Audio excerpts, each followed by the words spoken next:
write on? Oh, no, I don't need anything to write on. Just so I could, because I forget shit, so. But I got it here. I took a picture of it. I knew I was going to do that. So what are we talking about? I don't know. Let's introduce you. You're Courtni Starheart.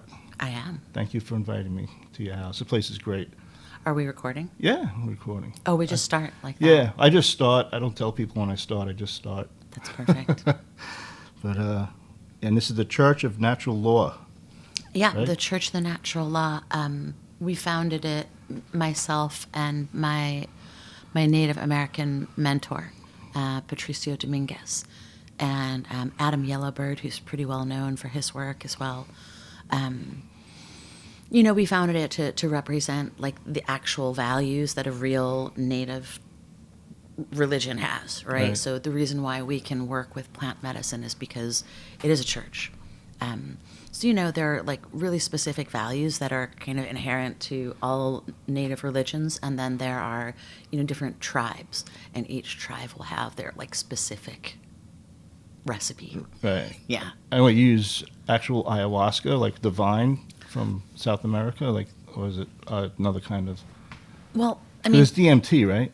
Yeah, that's all a great question. And that's like super deep right now because everybody's getting stuff off of the web. Right. And everybody's a shaman now. So, I mean, like one of the first things that I would love to address is like, what is a good way to do ayahuasca and what is not? But to answer your question specifically, yes, ayahuasca is a vine. And it's usually hammered or powdered and made into kind of like a stew over an open fire. Yeah, I saw a video on that. And they mix Ours it with a is leaf done differently. also. Yeah. Yeah, that's the chacruna. So that's the second component. One component is an inhibitor, MAOI, and then the other is DMT, dimethyltryptophan. Yeah, because a leaf, if you ingest it, the enzymes break it down or something, and then the leaf kills or stops those enzymes from doing whatever, and then you can actually absorb it, right? Something like that. Exactly. You did your research. Yeah, I made sure I knew a little something. The inhibitor part stops your body from breaking down the DMT. Because there's DMT in everything. There's DMT in that plant, in that cat, it's everywhere. Don't we produce it ourselves, too? We do. More or less? We have DMT in our body. It's secreted mostly when we're in a deep state of meditation. And it's also secreted when you're born, when you birth, and when you die. Right. So it's essentially the veil between this world and the next. Right. If there's DMT flowing in your bloodstream, then you're having an experience of like the actual reality, which is that we're one with everything, or we're a part of everything, we're connected. And which is kind of weird, right? Yeah. There's a lot of stuff we can't see. We only see a certain, like this much of the light spectrum, and the light spectrum is like this, Yeah, that's when things are getting trippy. That's one of the tells when you start working with medicine, is you start seeing different color bands. Really? Yeah. Colors that you never saw before? There are lots of colors out there. That's got to be crazy. Well, and you start, color is like sound. Like if you look at the piano keyboard, then you have middle C, but then you have 3 C's up from that and 3 C's down from it. Okay. So humans are having an experience in just one octave, so to speak. Oh, I got you. Yeah. But there that's a good way of explaining it. Other octaves, and that's all the other dimensions are, is just different octaves. Right. And there's a lot of stuff that exists out there in that space. That's the other thing. Yeah. You know what I thought was weird? Because you ever do mescaline, like when you're younger? Like you buy the purple microdot or the acid? I've never done it that way. I did it the traditional way because I'm Native. So that was the first medicine I started working with when I was a kid. But when you're young, you take a hit of mescaline, and who knows if it's even real mescaline. But, you hallucinate. But when you come out of it, like, oh, yeah, I hallucinated. I saw this. And you describe it as a hallucination. But people that take ayahuasca, when they come off the trip or whatever, they don't call it a hallucination. It's a hallucination, but they say, no, I saw this, or I actually spoke to another entity from another dimension. And it's like, no, it wasn't a hallucination. I did that, which is 100%. Yeah, it's crazy. It's not psychedelic. So that's a big misunderstanding. Okay. about, because the government classified it as a psychedelic, Right, yeah, so right? Because it's- they don't know, yeah. right? Like so they put it on the marijuana's like list. heroin. You Yeah, know, yeah, in yeah, the same yeah. schedule as They put it on the heroin, list yeah. with heroin, Yeah. crack, peyote, Yeah. and it's like, no, guys, like these are all totally different. Ayahuasca is a near-death experience. Really? Yeah, it's a classic NDE. You go through all the stages that you go through when you're dying. So you go usually first into the underworld, next into the middle world, and then the upper world. So the underworld is like all, you know how they say like when you die, like you kind of get a life review, Right. whether that's like St. Peter or whoever, right? Okay. Depending on your religion Yeah, or whatever, cosmovision.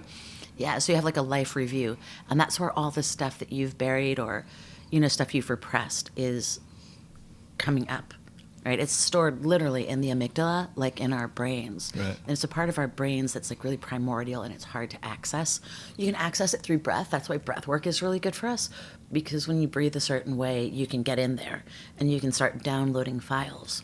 But yeah, Right. I the just saw- unconscious. when I was like kind of researching Talk to You, because I didn't want to sound like an idiot, but which is easy for me to sound like. But anyway, I watched You're making my eyeball twitch Sorry. when you say stuff like But, that. I'm like, you seem like such a cool guy. Yeah, Like, I always insult myself though. If you can't insult yourself, who can you insult? fair enough. But well, I forgot what it was. It was a documentary, but it had oh geez, that woman that was on that car movie. What's her name? Rodriguez. Her last name is Rodriguez. Oh, okay, yeah, Michelle Rodriguez. Michelle I believe? Rodriguez, Yeah, she's a yeah, beautiful she made woman. it. Yeah, she was in that, and they were talking about like the breathing and everything else, and they went and they did some kind of mescaline in the Andes. Yeah, it was pretty cool. that's probably San Pedro. Yeah. Yeah, Huachuma. What is it called? In native language, Huachuma. Okay. And it's like the Spanish called it St. Peter, San Pedro, because it opened up the gates to heaven. Oh, all right. Cool. Or that's what the natives said. But that's one that that one's a lot easier to work with because it's just straight up mescaline. Oh, Like really? peyote has 30 different psychoactive chemicals in it. Right. And they're hard to even identify. Peyote's like the mothership of medicine. It's we classify it as a psychedelic amphetamine. So not only are you going to be seeing things, which, I mean, for me, I do think they're really there. Like when I have a peyote experience, I mean, I do it traditional, like in a teepee. Yeah, you're not buying purple microdot from the kid down I'm the not. block. No, I don't, because maybe I'm a control freak since I work with medicine. But like, I want to know exactly where it came from. Yeah. I want to see the actual plant. Right. If it doesn't look like a peyote button, I'm not putting it in my mouth. No. Yeah. But yeah, no. So, it's a stimulant, and so it hyperstimulates your nervous system. So all these energies can kind of pour through it. What would be the difference between like peyote, mescaline, and ayahuasca? Like, what's the difference? I know one's different chemicals, but Oh, like experientially, what's the difference? yeah. Like, in layman's terms, like in one, like you're super stimulated, so we would classify it as yang medicine. Like you're going out there. That's what mescaline. Uh-huh. Okay. And then ayahuasca is yin, so like going within. So you're having a near-death experience. You're literally going into the spirit world. Yeah. Yeah.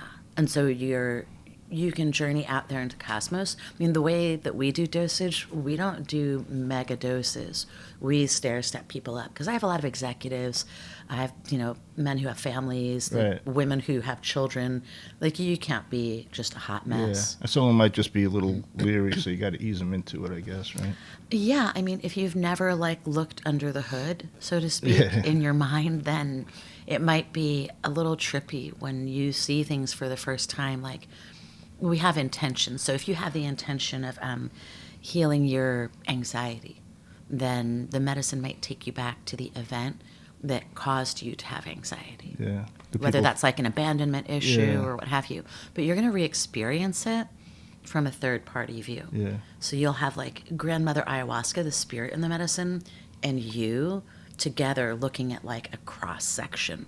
So I say it's like going to an art museum with like cosmic consciousness holding your hand. And every painting is about you. And it's like Hogwarts, like it kind of moves around and you can move in and out of it. And it's pretty beautiful. Like, we're actually really beautiful, magical creatures. Yeah. And just the way the world is, I think we get schmutz on our windshield. Got to clean it off every so often. Yeah. I forgot what I was going to say. I was going to ask you something, but I got so into what you were just saying. I totally forgot. I got brain spasms.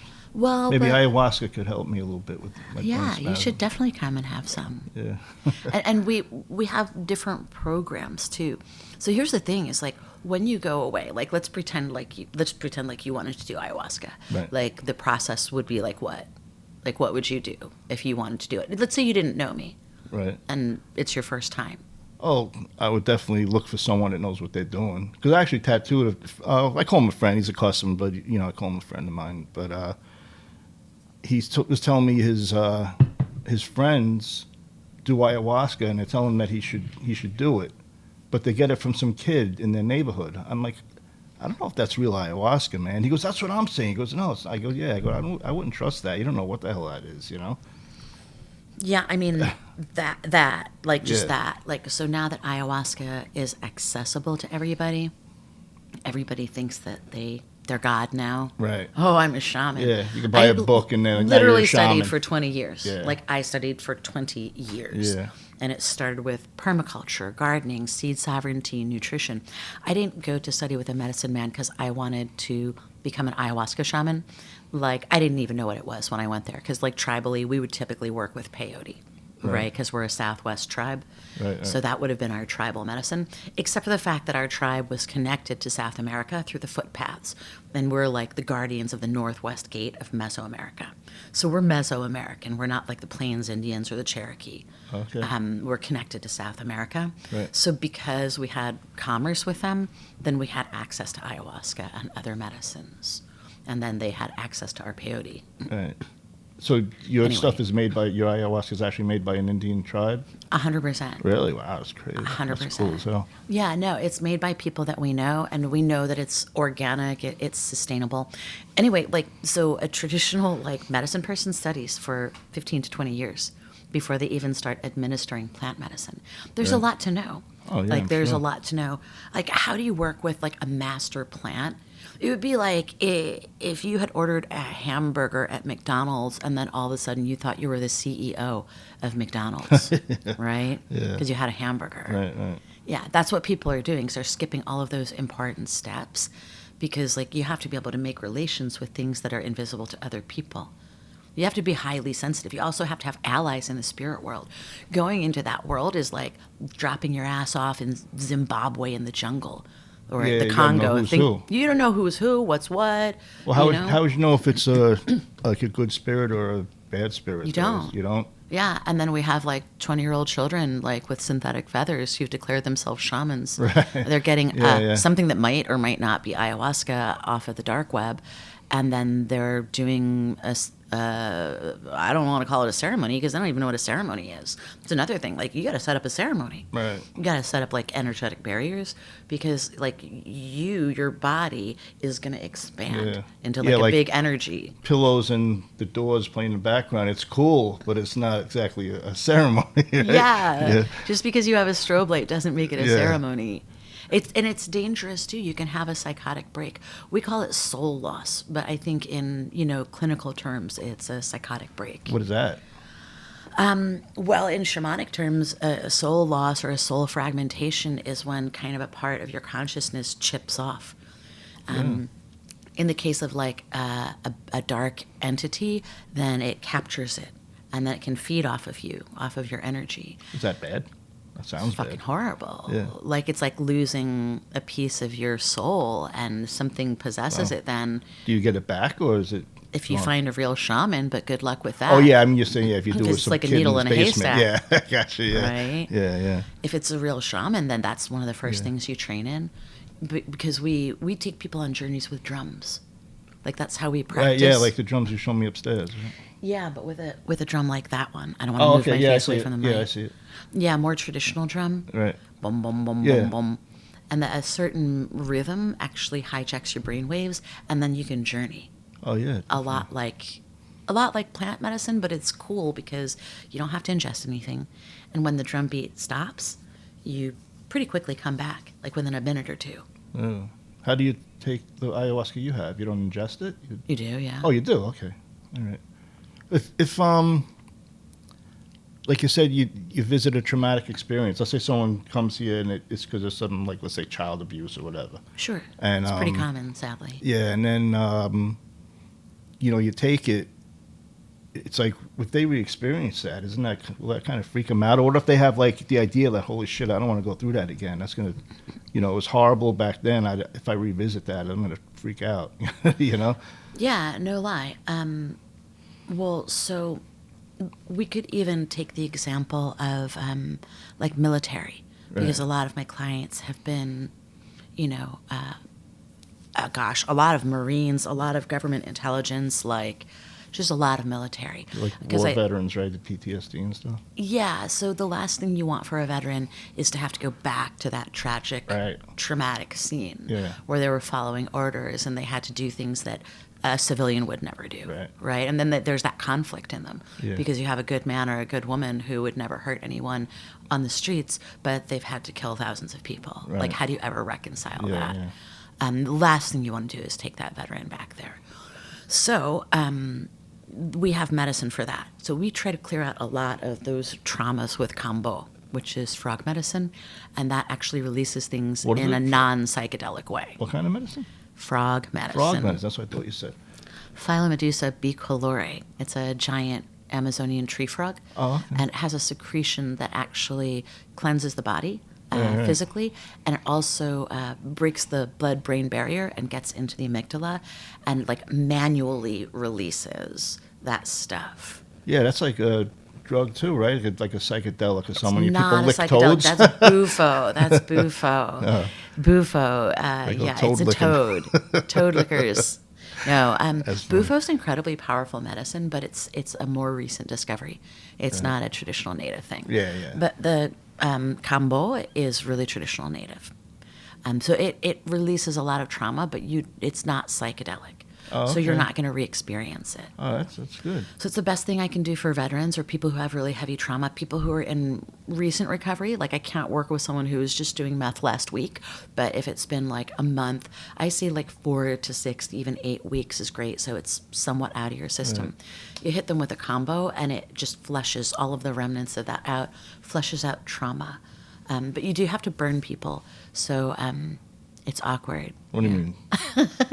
Well, so like you set the end of a special vine or stick on fire, and you get it hot, and then you burn the top layer of skin, just like when you burn your finger on the stove, and then you peel back that layer of skin and apply it, and it goes straight into the heart and gets pumped out through the whole bloodstream. Oh wow! And that's great because it cleans your lymphatic. It helps your. But you don't get high off of that. It's an ordeal medicine. Yeah. Like, we have categories and classifications of medicines, and psychedelics and kambo are ordeal medicines. It means it's going to be a pain in your ass. Like, you're going to pay the cover charge to get into the disco. Right. But it's not psychedelic. I gotcha. And after you take that, you could take the ayahuasca right away, or is that next one day. treatment? Oh, next day, okay.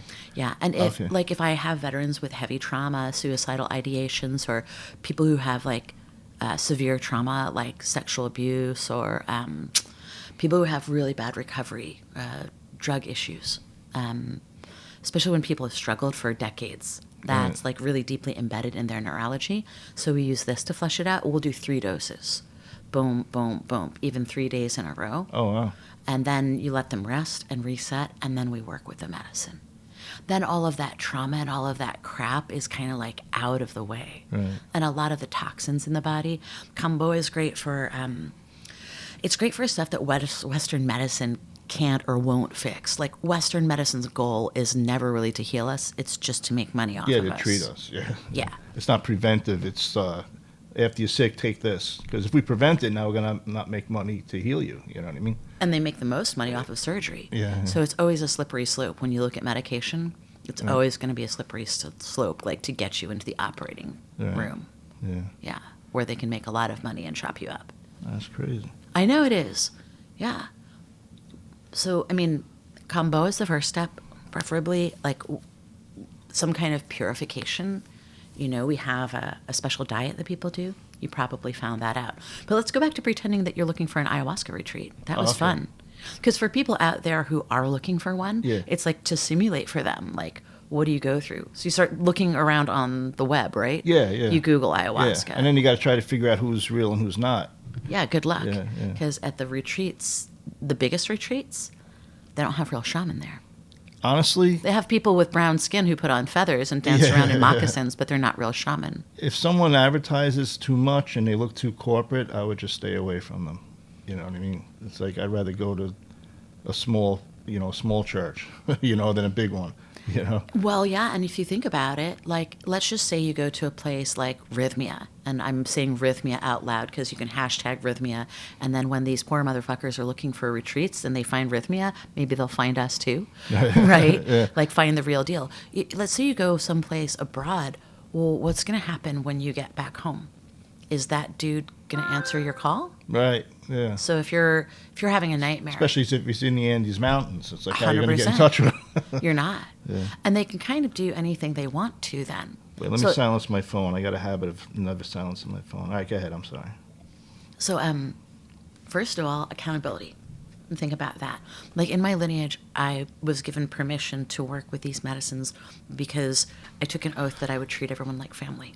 So I have to treat you like I would treat my own child. I mean, I got a or hug my when brother. I first walked in the door. 100%. Yeah, And I meant it. right. I'll give you another one, too. Cool.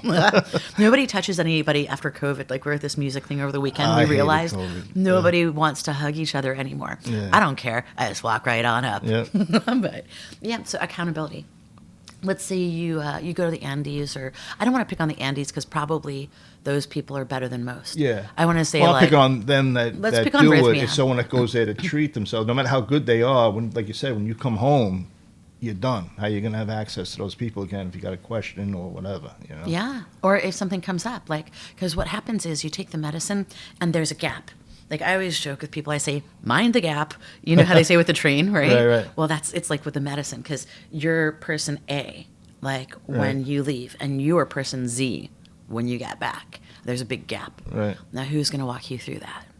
Yeah. Is your wife? Probably not. Like, she doesn't know what you're talking about. Yeah. Your friends, you're going to go out to a bar and have a beer and be like, hey, Bob, check this out. Yeah. And be like, what? Like, what are you talking about? Like, maybe Bob has smoked a joint at best, but Yeah. like, he's not an expert on plant medicine or the spirit world. Right. So the second part of it, which is the integration, is the most important part. And that goes on for like a week to a month at least, if not years. I've had people call me up years later. Yeah, some woman called me up, her boyfriend, who's like a big gang dude, like a cholo, from El Paso. Big dude, tattoos everywhere. I think he did some time, Yeah. So she calls me up. She's like, Paco's on the floor crying. And I'm like, what's he crying about? She's like, well, he won't talk to me. He said he's only going to talk to you. And I'm like, all right, put him on the phone. Venga. Like, I got to get him on here, man. right? That'd be good. Yeah. No, it all came up about 2 months later. Yeah. When he had the medicine, his mind was actively resisting. And he's like, oh, I'm not feeling anything. This is bullshit. You ripped me off, blah, blah, blah. I said, go to bed. We're all having a good time. It's obviously, we did not give you medicine. Like, you're resisting. Stop ruining my buzz, man. Yeah, you're a buzzkill. See you. But no, he called like over 2 months later. Like, it all just hit him. I think he had gone to like a yoga class or done some breath work, and the doors of his mind started to open up. And then So all it could even came open flooding in. like later on, not just while you're on it. It's still, even though you're off it, or I don't know what word to use, but like you said, 2 weeks later, it could just, it's still working on you, right? 100%. Wow, that's great. And it takes a second. It's kind of like, like jet lag. That's a good example. Right? Where like your body is all the way there, but like your spirit is in a different time zone. Right. Yeah. It's kind of like whiplash or like a delayed effect. It ripples out over time. And because your neurological pattern was, say, like a triangle before, and now it's a hexagon. And it takes you a while. Like, there's this kind of like a cognitive dissonance where you're not even aware that you're more conscious because you don't have the tools. You don't have the language. You don't have the concepts. So we actually teach people. Like, I have a lot of corporate clients. I have a lot of executives. I have doctors, lawyers, everybody, UN people. They come to me because they want access to, like, that powerful transformation, but they can't afford to go off the rails. Right. So I train them. Yeah. I give them a lot of training before so that when they're in there, think about it like having a map and compass. Like I use the analogy of a ship too, because like you're taking your vessel and you're sailing into the spirit world. Right. If you hit some turbulence, what's going to happen if you don't know how to navigate? Yeah. Right. Or if you hit a storm, you need a map and compass. So I'm not gonna drive your ship for you, but I'm like your tugboat captain. Right. Telling you where to go, like the lighthouse. Yeah. Pulling you in. Yeah, like we decide, like, you want to go to that beacon on that distant shore. Right. Okay, then let's look at this map and let's kind of plan it out. Because if you've got 20 years of trauma, substance abuse, you're a veteran, you're not fixing that overnight. Right. And it's wildly ridiculous for people to think that they're going to fix 20 years of trauma in one night. Oh, no way, yeah. But you need like a plan. So we actually plan things out. And we say, well, you probably need like a tier 2 package, and we're going to work together for 6 months. And we're going to do 4 ceremonies, and then we're going to do microdosing. How long in between each like ceremony do you have to wait? Like if you took ayahuasca, like how long for the next treatment? Is there a certain amount of time, and you do it like in a week or? There's a certain amount of time you should wait. Thank you for asking that, because people are out there like just doing just stupid stuff. Doing it every Friday. Or I mean, that I wouldn't mind, Yeah. Because there are churches like Santo Daime and Udeve where it's like church, where they do actually go once a week. Okay. But they have a lighter dose, and they're dancing and singing, and they're processing it neurologically, somatically, like on the spot, and they're not having huge doses. They're not having like a psychedelic dose, really. Right. It's like a healing dose. So I guess it depends on how much you do then, how often you have Depends to wait. on how much you do and what environment you're in. It also depends on the purpose. Like maybe those people who are doing it every week with those churches, they've done a big dose and they've blown the tubes out. Right. So they've cleared that stuff out. So they're not having some big trip. Anyway, so at these retreats, like going back, like let's just say that you chose poorly and you went to Rhythmia. Right. You're going to spend like $10,000. You're going to get like a toe massage. There's going to be a swimming pool. All your towels will be perfectly folded, maybe like elephants, when you go to those resorts. Yeah. You're going to have all of that. Right. And then they're going to dose you way up. They're going to dose you the fuck up. Right. They're going to give you so much medicine that they're sending you into like the 12th dimension. Those little elephant towels going to start walking around or 100%. something, right? Get little trunks, And yeah, you're going to be completely gone. You're going to see some stuff that is completely meaningless to you. Right. Yeah, because there's no one there to guide you. It's like you're basically on your own, Yeah, but you're like, imagine being dumped in the middle of the Pacific with floaties. Right. That's kind of what it's like. Oh, man. With 30-foot swells and 30-foot troughs, and all you got is like a little floaty. Yeah. Well, anyone that comes here could just feel the vibe. And walking up the driveway, I felt it. You know what I mean? It's just, It's a super magical space. That's another important thing. So in those places, not only are they going to charge you $10,000, then they're going to dose you up back to back to back to back to back. So you're not even really back. No one has integrated. No one has done any work. Right. And then they just give you more. Like they seem to believe that the medicine is going to do the integration work, but that is not a fact. Right. You have to do your own integration work. And where do they get that? They actually use ayahuasca, or what do they use? They do, yeah. And sometimes they add other things in there. Right. There's something called Toei, Brugmansia, which is a cousin of Datura, and it's literally zombification medicine. Oh, wow. It gives you like a really psychedelic trip, so they usually put it in there because it gives you visuals. Ayahuasca doesn't inherently have like a lot of trippy visuals like acid, or sometimes mushrooms can. It doesn't have those psychedelic visuals. So they don't want to help you. They just want to give you like an experience that says, oh yeah, I did whatever, and then it's like an amusement park. Exactly, yeah. Yeah, and that's how they make their money. Millions and millions of dollars. And dozens of reports of people being assaulted, people being raped, people not getting the attention they needed. And God forbid if you're in the jungle and something happens to you, the ants will eat your body within 24 hours down to the bones. Yeah. So nobody has to worry about any evidence. People just disappear. Oh, really? The American Embassy in Peru has actually issued a bulletin saying, do not do ayahuasca in Peru. Really? Too many people have disappeared. But that additive that gives you psychedelics, Toei, it's actually zombification medicine. So let's say you go down there and you take that medicine, you're going to be in an altered state of consciousness, but you're conscious. You're just not able to do anything. So, like, the dude could walk you up to an ATM and be like, hey, Bob, give me your PIN number. And you, on camera, are just smiling and happy. PIN number, they empty your account, and off you go. Yeah, you got to be careful. Yeah, I mean, yeah, like, you have to be really careful. And in our tradition, like I said, it takes 15 to 20 years of training because we care that much. Like, I have to treat you like family. Exactly. I have to treat you like I would treat my mother.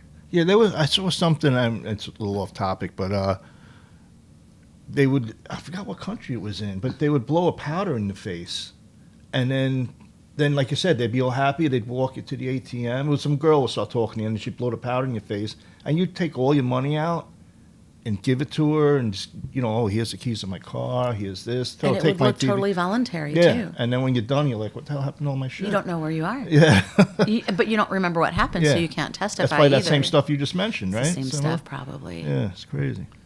Yeah. So that's real. That's a real thing. But like, let's, even without that extreme of like death, robbery, and dismemberment, that is an extreme that happens. Yeah. But like unfortunate. On this end of the spectrum, you can also have an experience like at one of the resort places where they just overdose you. And then they send you home. Oh, okay. So, well, they want to blow you up. So, like, then Bob wants to go home to all of his gringo buddies and be like, man, you got to go to this place. They blew me up, man. Yeah. They didn't help you, but they got you hammered, right? Yeah, it's like going on like the big roller coaster where everyone's screaming and. But people that come for like let's say a vet with PTSD or someone, like you said, some kind of trauma, they're not looking to get high. I mean, that's part of it. Be like, that's cool that happens also, but they just want help. You know what I mean? They want to feel better. Yeah. They want to. Like they want to love their result. wife. Yeah. They want to be good to their kids. They want to be a good human being.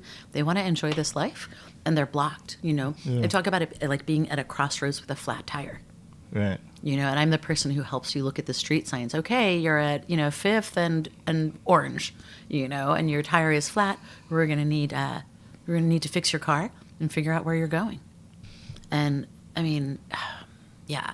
Do you feel better? Like, do you feel high? Yeah, like at the end of it. Because with all of the stuff in your nervous system, you feel great. You feel great for days. But then you come down from that. And what then? Yeah. If no one's given you any tools.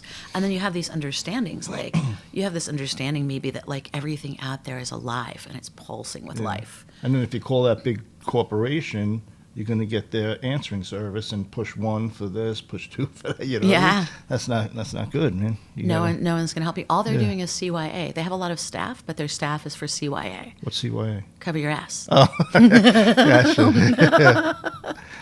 Yeah. Well, so it's for malpractice, for like anything that could go wrong. They screen people and they make sure that they've lowered the chances of anything going wrong that they could get in trouble for. Right. But when you're in Costa Rica, like, who's going to come after you? Yeah. You really out can't. There, they don't really care anyway, And they don't care. Yeah. They're just purely in it for money. They might have staff there occasionally that stays for some amount of time that's decent, but none of them are tribally trained. Like, here's the thing is, like, our tradition goes back into the mists of time.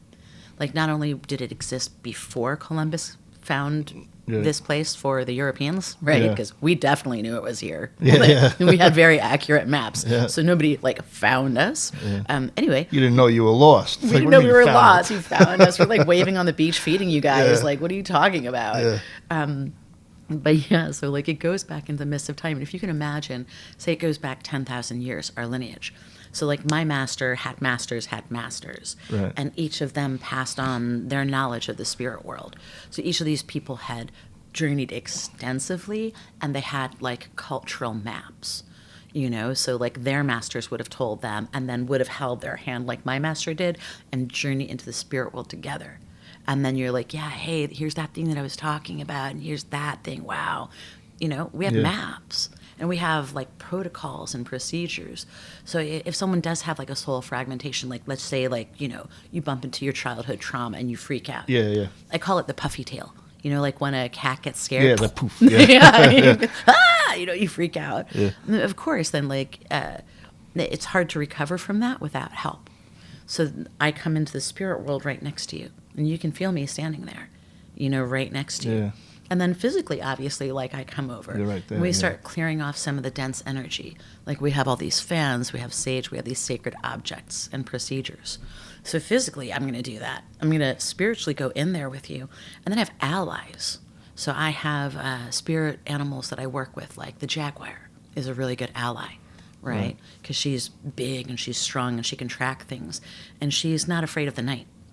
And people are afraid of the night, but the jaguar hunts at night, right? Yeah. So no big. She's the lady of the underworld, Yeah, it's her right? territory, yeah. It's her territory. So if you have allies like that, then whatever is coming after you or whatever you're dealing with, they help to take care of it because they live there. I live in the normal world, you know? Right. So that's a big part of it, is having those allies and also making relations with the medicine. There's a tutelary entity, like a deity, that lives in the medicine. And you have to make a friendship with her. We call it making relations. Does he have a name? Or it's a woman? She has a name? Yeah, a lot of people call her mother. Like in Oh, Brazil, right, they call cool. her madre. Cool. Some people call her grandmother, just out of respect for her, Right. wisdom. But it's cosmic consciousness, I'm convinced. Yeah. Like if you see the ancient Egyptian stuff, there's that one goddess Nut who's got her wings out. Sometimes Yeah, Isis does yeah, too. yeah. And they paint her with like the Milky Way, the Right. starry sky. It feels like that. Like she's just vast and deep and wide. And she has a lot of different aspects. But she's always there during your journey. So it's pretty amazing. It's really, really beautiful. I heard that it can, if you're on heroin, 'cause I saw a Vice episode, and about the first time I ever heard of ayahuasca was years ago, and people on heroin would go and take ayahuasca, and then it cures their addiction. Is that true? Like one dose of ayahuasca, or is that just like I Vice? seriously doubt that one dose Okay. is going to cure anything, and that's another misunderstanding. Right. People are paying like $5,000-$10,000 to go to a resort and have a dose of ayahuasca. They think they're going to come back healed. Right. It takes time, okay? And it's, how would I say it? Like a sculpture or like making a garden. Like it doesn't happen right away. You plant the seedling Right, and right. it grows. You have to take that and nourish it. Yeah, and they gotta It's a lot like a cultivate fruit it tree and if you think everything about else, it that yeah. way. Like your mind is like a tree. That's an analogy people have used all over the Yeah. world. So it's pretty solid. So, you have to nourish the tree. It's going to grow over the years. It's not going to like turn into like a 100-foot No. tree overnight. Right. You gotta take care of it, prune it, fertilize it. 100%. I know I have apple trees. So. Oh, good. So you totally understand the yeah, fruit I tree neglect thing. them a little too much, but But well, so then you understand that too. Yeah, like yeah, if you exactly. neglect it, you're not going to get as good yeah, a the harvest. fruit's not going to be as good. Yeah. Well, so our mind is like that, but like mainstream Americans don't understand it. And since there was such an effort to kill all of the wisdom keepers around the planet, we're pretty hard to find. I'm one of the last of my lineage. So like I have Really? several apprentices that I'm training to make sure that it gets passed on. Cool. Do they have to be Native American, the apprentices? No. No, race doesn't matter. It really doesn't. I mean, like your Just card-carrying respect. natives Respect are going to matters, say yeah. that it matters. Right. And I am half native, and I think it matters to a certain extent that I was raised native. It was a little bit easier. Like there was Right, less of a right. gap between me and the tribal wisdom. Right. Because my grandmother is native. And so it's kind of like being Jewish. Like if your mother is Jewish, you're Jewish.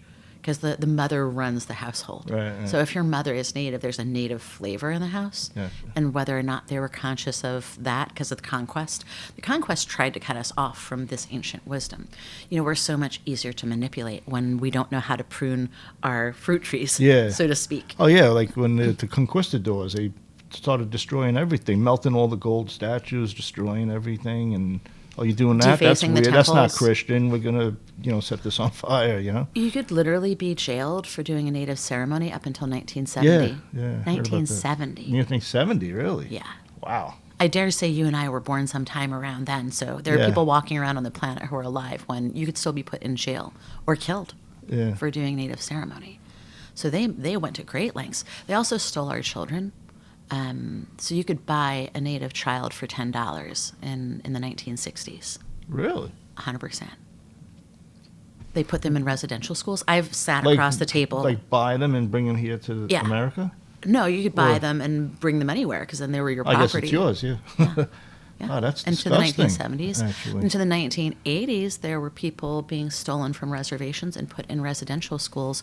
We're digging up hundreds of thousands of children's bodies that were raped and mutilated and murdered. Wow.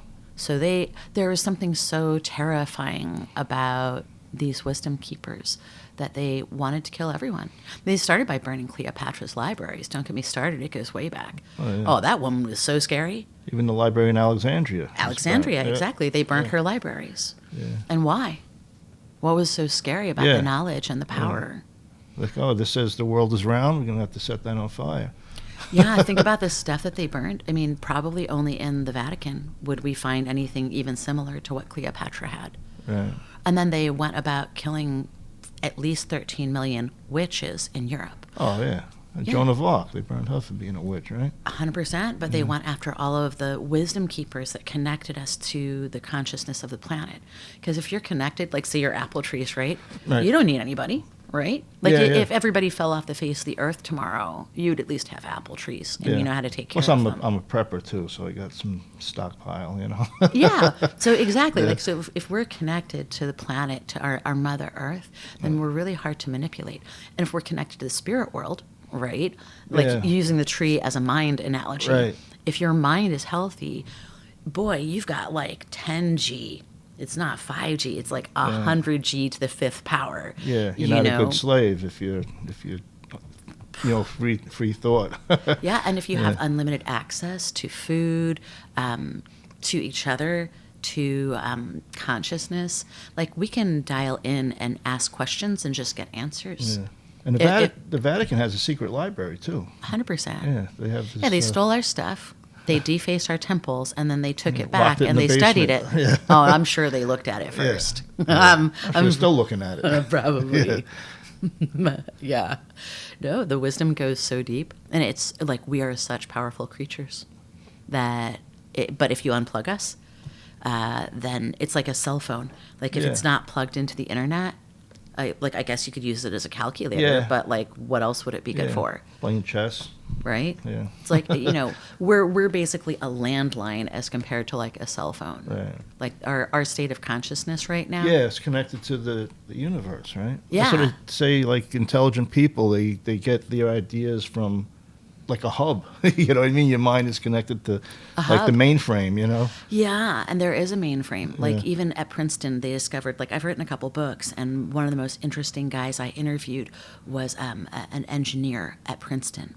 And you would think Princeton, wow, like they don't have anything like psi or parapsychology.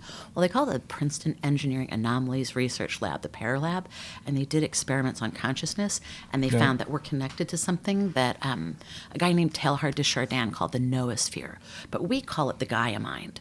So Gaia, Mother Earth, Gaia mind. So there's like a neural network that's connected to the planet, that's connected to the cosmos. Right. And when you can dial into it, I call it finding the force. The force, you dial into the force and you have unlimited access to everything. Yeah. And also superpowers. Like we're a radically different creature, almost not the same species when we're plugged in. You wrote a few books? I saw one you wrote.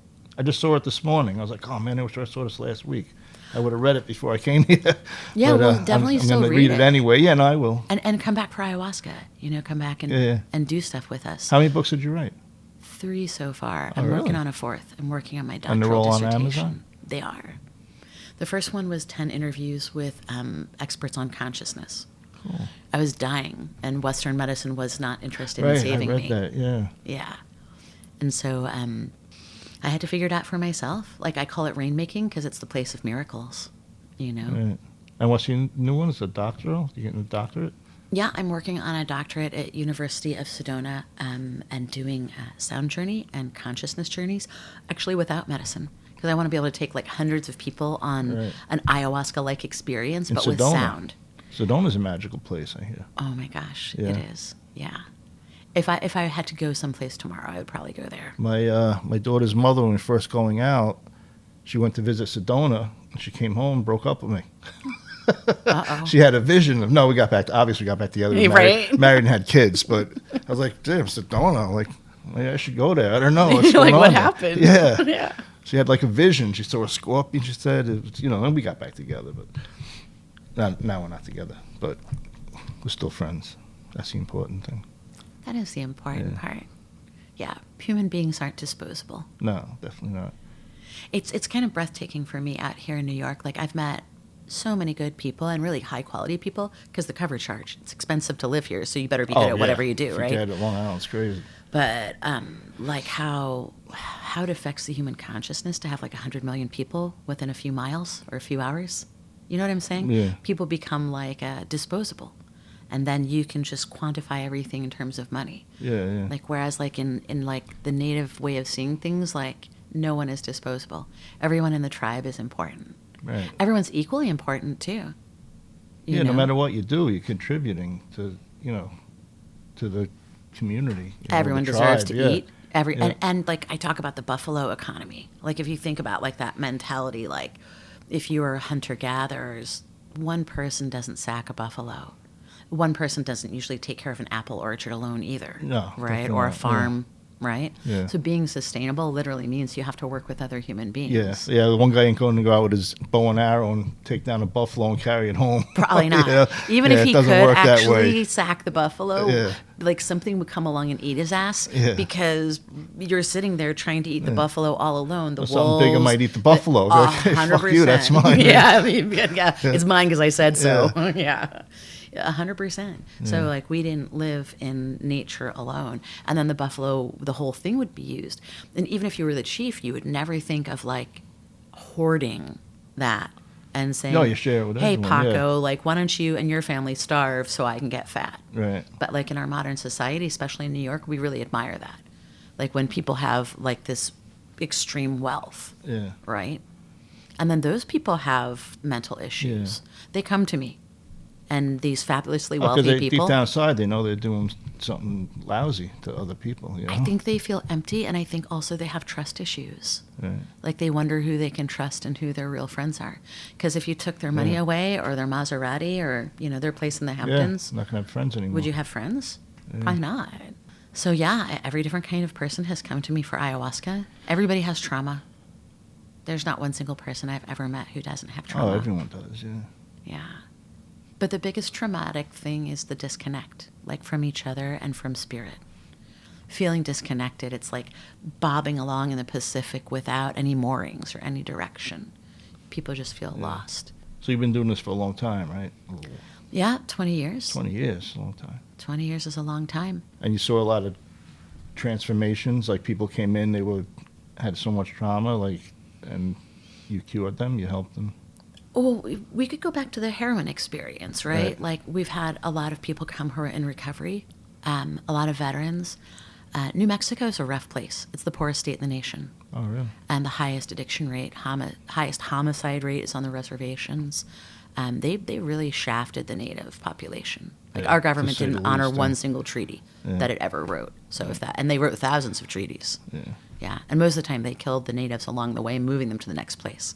So, oh, hey, Bob, we're just going to go over here. Oh, we're going to give you like a couple hundred acres for you and your tribe. And they kill them on the way. Yeah. Like when they bought Manhattan, the chief was like, you want to buy an island? He's like, that's weird. Yeah, sure, I'll take that axe. And he's like, wow, what an idiot. He gave me an axe for the island. It's like everyone's laughing. They're like, holy shit, they really took the island. They really meant it. They're crazy. Yeah. Yeah. They had no way. It's like if somebody walked up to you and said, like, look, I'll give you $100 for like a mason jar full of air. You'd be like, sure, yeah, give me the $100. Yeah. Don't open it or you let it out, though. You got to keep it closed. But that's like what the natives thought, like when they were offering them stuff for land. And we never thought of it as something that you could own. It was something that owned us. Right. The land owns us. Yeah. I mean, think about it. Like your body is made up of particles of the earth. Oh, yeah, definitely. And So you don't own it. Go back there when you die. Everything goes back into the ground. Yeah. Yeah. And it's made up of stuff from the earth, right? Like you eat an apple, it becomes part of your body. Yeah. And then, whatever you compost or, the stuff that you have his waste, you put it on the tree, and wow, it nourishes it. And so we saw it as this giveaway dance, almost like making love with like the universe and the planet, and like everything is so beautiful when it's a giveaway dance. There's this upward spiral of generosity that's the opposite of the downward spiral. We're hitting the bottom of the bucket now with that downward spiral, with the war, the violence, the greed. And so people are now coming to natives for answers. Yeah. Good thing they didn't kill all of us, huh? Yeah, good thing. So what happened with the PTSD you were saying? Oh, yeah, the heroin, the PTSD. Yeah. How many people have been healed? Like, how do they heal? Like I've seen thousands of people heal. I'm like rubbing my head, like trying to think about the number. If I've been doing this, at one point we were doing them every weekend for like 5 or 6 years. I was the biggest ayahuasca retreat because I was the first one to come out. You were doing, how long are you doing it here for in this place? Here it's been 3.5 years, but in New Mexico, we were doing it for years too, and we had a really big community. Oh, so you only been here for 3.5 years? Yep. Didn't you grow up in Queens or something? Or did I grew up in Wilmington, Delaware. In Delaware. Okay. Where did I get Queens from? I don't know. Because I'm a queen. There you go. That's probably what it was. Yeah. I don't know. But yeah, like the example of heroin, like can you stop using heroin and the next day take ayahuasca? I don't do it that way. It takes like 28 days for it to get out of your system.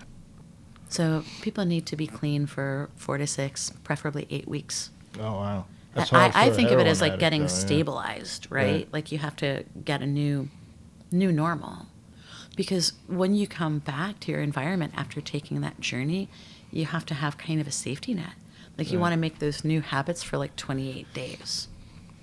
When I told people I was going to come do this, people that are in like NA and AA and stuff, they said, they're like, oh, I wish I could go to that, but I can't because I'm in NA. I can't go and take ayahuasca. It's like, so what would you say to people that? Well, they can. Like I've had a lot of people from NA and AA, but they probably don't go back to their meetings and tell everyone, right? Because then they get judged. Yeah. And so I don't think those groups really are supposed to exist to judge people. I've been to a lot of meetings myself. With family members, myself, with clients. And I want to understand and respect their system. And it would be so nice if they understood and respected mine. Exactly, yeah. But they don't. They don't. But I get a lot of people, though. A lot of people from those groups, but they have to be shush. But I see their little keychains. Yeah, it's got the rainbow keychain, right? Yeah. They got their 20-year, their 1 year, their 6 month, whatever it is. They got their little keychain. And I'm like, cool, man. So, they can come because it's not a drug. And I think, again, like that's part of like it's more that. like a drug like aspirin would be, or if you go to the doctor and they give you, something that's the same, it's a treatment. Yeah, I mean, it's much better than aspirin. Yeah. Well, I'm not comparing that. I'm just saying it's like... But in the sense that it's medicine. Yeah. Yeah, you're saying it's medicine. Yeah, Yeah, that's exactly what I'm saying. Yeah. It's medicine, it heals, it's not addictive. If you've ever done any of these plant medicines, you would laugh so hard to think that it could possibly be addictive. Because when you get done with like a heavy trip, you go through this ordeal, this journey, and it's mind-bending every single time. I mean, I've been doing this 20 years, and every time I take that medicine, something happens that I have never thought of before. Really? Every ceremony, every retreat, every person. So it's something new each time then? 1,000%. You could take it tomorrow and then take it next week, and the journeys would be wildly different. Because you're different. Right. Every time. And there's always more stuff to discover. How about when people say they like spoke to an entity from another, like, what is that, dimension? I'm actually intrigued by that. I believe that stuff. You know what I mean? Is that like what's up with that, Well, so, I mean, like imagine again the keyboard, right? Where you have the keyboard with the middle C. And right now, a lot of humans are only able to play those notes in that one octave. Yeah. But imagine, like, as you get better and better at music over time, you're going to be able to play more octaves, right? Maybe you can use both hands then, and you start making chords and harmonies and symphonies. Well, so a lot of that music isn't in that octave then. So most humans are just hearing that one octave. Well, so there are other entities, beings that maybe were once in the 3D that exist in different octaves now. that might be another entity in another dimension taking ayahuasca too, and saying, "No, I just spoke to this guy from that Queens. other dimension, yeah, from Queens." Right? Well, but here's the thing: is like we go into those other dimensions, and they see us. Right. We might not see all of them, and so when people come back, they're like, "Can I still talk to those beings that I spoke to? Are they real?" They ask me. Right. Yeah, they're 100% real. They might be more real than us, to be honest.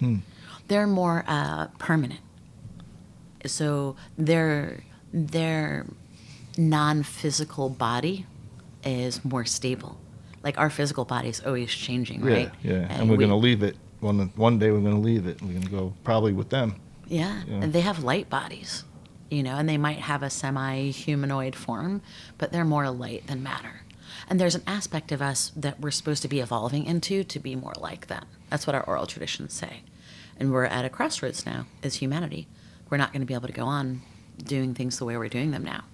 And so we're supposed to be taking like a 90-degree turn and going more towards being higher frequency beings. It's not looking good for us right now, but at least we have medicine.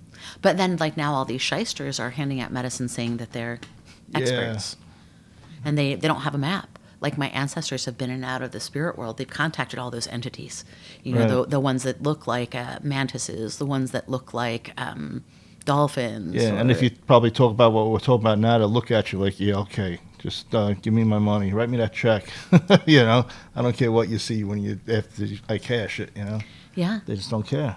Yeah, and for me, like people come back for years. Like I have clients that we nursed our children together, and now my kids are in college, so it's been a long time. Right. And like there's a really long arc, and people will come back to me like repeatedly. So they might do some intensive work in the beginning, but then they become part of the community. They come back, they volunteer, they support. They become students, or they do sessions with me. Right. I do one-off sessions, or they do microdosing for years. Because microdosing is a way that you can continue the neural growth and the progress without having to do a big trip or a big journey. Has anyone wanted to become like a shaman? Yeah. No, I have one student right now who's very serious about it. Yeah. And he went for treatment, and then he decided to. Yeah, I mean, he wants to study, and he asked me the other night, like, how many years is it going to be before you authorize me to pour medicine? And I'm like, that's like 7 to 10 years, and really? It's a lot of work. Yeah, it's like becoming a doctor. You can't doesn't happen overnight. Yeah, if we were to take it seriously, and I do, but other people don't, then yeah, it's like becoming a neurosurgeon. We're like an energetic neurosurgeon. Yeah. And when you're cracked open on the medicine, here's the other thing, you're imprintable. It's like clay. When it's soft, if someone like pokes it and puts a bunch of holes in it, and it hardens up that way, you've just fucked with someone's neurology. Yeah, you're stuck like that. Yeah. Kind of. I mean, like low key, but then isn't it good for business? Because then that person has to come back because they're still a mess. Right. If you were to get better and better and better each time, then maybe that person isn't going to make money. Right. So they deliberately do things to mess you up. Yeah. And a lot of people come to me and they say, well, this person said something or they did something. And I'm like, yeah, they want you to be a mess so that you keep coming. And you're kind of like addicted to their services, low key. Yeah. Yeah, they keep you coming back. They don't want to cure you because then they're done. You're done, Yeah. So, I mean, now that capitalism has gotten its hands on that system, it's really difficult for people to determine how to find a good shaman. And we don't even call ourselves shamans. That's an English word that they stole from, I think, some people in Siberia. Oh, really? Yeah, they call their medicine people shamans. Right. But it's not a word that we had pre-conquest. Yeah, it's like a Norse word, too. The shamans in the Viking culture had shamans, I believe. I have to ask my son. He knows all about that stuff. But yeah, but we were the tribal doctors. So we're literally a doctor. What was the word for doctor? And I guess it's a different word in every language. But yeah, in each tribe they would have their own word for it. Yeah. But in our tribe, it meant it actually meant spiritual lawyer is like the connotation of it. Oh wow. Healer, but like we were the intermediary between the spirits and the mother, and so like in our medicine bags, people think we carry peyote or something in there, seeds. Because in case, it's like you're a firebox, you know what I'm saying? People have fireboxes where like they have this stuff that they have to have. Right. That's what a medicine bag is. Well, we put seeds in there Because if like some cataclysm happened and you had to just run for it, the most essential thing to life is seeds. And I got people who say that they're shamans who don't know how to grow a freaking lettuce. Like, how can you work with a master plant? It's like eating the hamburger and then thinking you're the CEO of McDonald's, right? Right. Yeah, like, you don't know how to run that operation. Yeah. There's people come in the tattoo shop, they have like full sleeves, and now they know everything about tattooing. Yeah. Like, no, that's not how it works. You know what I mean? My mechanic fixed my car 100 times. I don't know the first thing about fixing my car. I can't even change my oil, But when the light comes on, I know I better take it to him. Yeah. Yeah, so we're kind of like a spiritual mechanic. And again, also like a little bit like an artist in the sense that like the Toltecs, that would be like the closest tradition to the tribe that I'm from, that I was trained in. Is what tribe Toltec. was that? Pueblo. Pueblo. Pueblo. Cool. My elder was Piro Manso Tiwa. He's Tiwa. And so it was the people who came down from Taos, Pueblo. And some of my relatives were also Pueblo on my mom's side of the family. So yeah, the Toltecs, like Miguel Ruiz, The Four Agreements, that's a pretty famous book now. Oh yeah, I have one. I started reading it, but then I got another book. I buy books and I read part of them. I get another book and I start reading that one. I do, me too. I got my stack of unread books is crazy. I have like 3,000 books in my collection.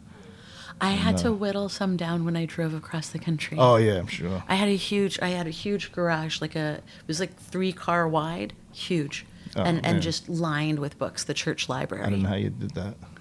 If someone said, "Would you rather die or get rid of your books?"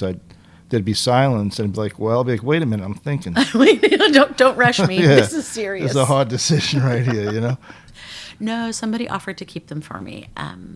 And then we distributed them to people in the community. Yeah. So we just let everybody come and take as many books as they wanted. This at least went to good hands, Yeah, to people I love and who are taking good care of them. But yeah, books. Miguel Ruiz, Four Agreements, Toltec Traditions. He had this. How many books are there in that? Oh my gosh, now his son wrote one called The Fifth Agreement, and then I think his other son wrote one. I have one. I actually saw a video with the guy Green. I forgot his first name, but he wrote Seduction and the Laws, 48 Laws of Power. Oh, yeah. Brian I'm Greene, listening I think. to that. Is that him? Yeah. But yeah, he recommended one of those books. It's not the first one. It's like the second or third. If it's the same books you're talking about. Mastery of Love is a good one. Yeah. And then the Fifth Agreement is by Jose. I met those guys. Yeah. They were chapter 4 in my first book 20 years ago. Oh, really? And became friends with Jose. So whenever he comes through town, I usually see him when I'm in New Mexico. But yeah, the Fifth Agreement is different because it's listen but be skeptical. So that guy, the 48 Laws, like I would imagine that would be his pick. Yeah. Because that agreement, listen but be skeptical. And that's what I would recommend, to anyone looking for ayahuasca. Like, look but be skeptical. And think. Yeah. Like, accountability. Like, do you want to go to the McDonald's of psychedelics, or do you want a church community? Right. And, like, here we have community. We're like a family. When people show up on Friday, they'll stay for, like, 3 or 4 days. Like, my assistant will come down, and we're like family. You know, he stays for, like, 4 or 5 days. That's what I want to ask you. How long, like, if you come for a session, how long is it? Because you said sometimes you have to give that, like, the frog stuff, for 3 days, so people stay for a few days, or do they go home and come back, or what do they do? That's a special treatment. Like, if I do 3 of those in a row, that's usually a private. So whenever I'm getting into, like, the tier 1, tier 2, which is like $5,000 and $10,000, then that's like a longer treatment, and it's all custom. Right. So if someone was having troubles with heroin, like, they would have to stop, and then you do 3 doses of this, and it really gets it out of your nervous system. Then you take the ayahuasca when you're done with that, as looking for the why. This is just getting the addiction out of your system, out of your neurology, the combo. Frog stuff, right? Yeah, it's a reset. What's it called? Frog medicine. Okay. Kambo, Kambo. Kambo. Gotcha. And then the ayahuasca is the why. Why were you an addict? Why did you drink? Why are you depressed? Right? And then it helps to clear up the why. So yeah, they're separated by at least 24 hours. So Friday is the frog medicine when people come here. A lot of times they'll spend the night. A lot of times they'll get a local hotel because you purge. So, if you're going to release a bunch of stuff from your bowels, or if you're going to be purging orally, we call it getting well instead of getting sick. You're getting well. You're getting rid of something yucky. And it feels totally different. Like, I hate throwing up. really. Oh yeah, no, it's not fun. You know, but when you have the flu, it's like so gross. You're getting sick. Yeah. But on this, you're getting well. And I'm not going to say that I love it, but you feel a lot better after. All right. You know, it's like Shrek, better out than in. Yeah. You know. I heard that when people take peyote, they dig a hole in front of them as part of the ritual, and then they throw up in it and cover it over. Yeah, or if you're in the teepee, then you have the central fire and you have the sawdust all around it, and you're supposed to purge in the teepee. Oh, okay. I have a teepee. You have a teepee? I bought a teepee, yeah. It wasn't a smart purchase, but... How big is it? Big. Is it? It's, I forgot what the diameter is, but yeah, it's pretty big. I had it set up in my backyard, and yeah, it was cool. I had one in Albuquerque in the middle of the city, like next to that big library garage I had. And then it was smaller, though. It was like maybe 16 feet. So it was like almost like a mini version. What, the circle, the diameter? Yeah, diameter. Mine's about like that. Okay. It's not huge, but it's pretty Oh, they big. have them that are like 60 feet. Yeah, no, it's Just not that huge. big, no. Yeah. Oh, so you're probably about the same size. Yeah. We could fool with that. Do you have it set up? No, I don't have it set up. I have. I took it down. It's in the shed, and I have the posts just leaning against a tree. Just I don't want to lay them down. I don't want them to rot, so I stood them up. Sure. But I had to treat them. You know, they're treated and everything. But That's a whole learning experience because, like, Pueblos don't have teepees. That's Plains Indians who Right. were, they moved they used around. to travel, so they Yeah, those lodge poles are a lot to drag around. yeah. They drug I them. had to have them trucked here when I bought the teepee. Okay. They actually, a truck drove down. I got a little street. It drove down a little street to drop off a bunch of these. And the guy goes, "What are these things?" I go, "They're teepee poles." He Yeah, couldn't and that's believe like a it. special kind of tree, too. Yeah, They're it's literally pine a special pine pole. tree that grows like they basically grow. They grow like perfect for the sticks. They look teepee, like yeah. pencils. Yeah. Yeah. Yeah, it's crazy. Yeah, it was a whole learning arc for me with that. And again, like we had to have them transported, and first they dropped them off in Taos, and we had them in storage there, and then we brought them down to Albuquerque. Yeah. Yeah. Yeah, I got mine from the Midwest. But They're not easy to come by. I go off on a lot of tangents. You probably noticed that. I feel like it's really important though, It because is. this is how people relate. Like Exactly. people don't have linear conversations in real life. Oh, Like no. you go down No. rabbit holes Yeah. and you come back maybe. Maybe. Eventually. Yeah. Depends. You got to come back around the circle. But yeah, like, okay, so we talked about ayahuasca. Oh, and so a retreat starts on Friday and it goes till Sunday. Okay. So Friday night is combo and Saturday is ayahuasca. And then we have our training. So like our initiates and people in training will stay and we do our training on Saturday. So like this Saturday, we'll have our first one in New York. And people are okay to drive home on Sunday then after that? It's all I tell them done, not or- to. I tell them to take the train. Oh, okay. Even the train is a little bit trippy, to be honest with you. Because like you think your spirit... Because people are coming from far, too, right? They Yeah. try to get from far away. Yeah, I mean, you would think that everybody in New York would be coming here. Yeah. But no, people are coming from all over the world. Like, I had wow. people fly in from Tokyo, from London. Yeah, I mean, New Yorkers, I don't get it. Like, I think what's happening in New York is that everyone has made themselves a shaman now. They're getting ayahuasca off the dark web, and they're Right. doing it for free. Yeah. Like, they're dosing up their buddies for $20 or something. Yeah, the old New York saying, I got a guy. I got a guy. Yeah. Yeah, I got a guy. Oh, for ayahuasca, that. I got a guy. I got a guy. I got that off the dark web. I'll do it in my shed with you. Yeah. I got a strobe light. It's going to be great. Yeah. Yeah.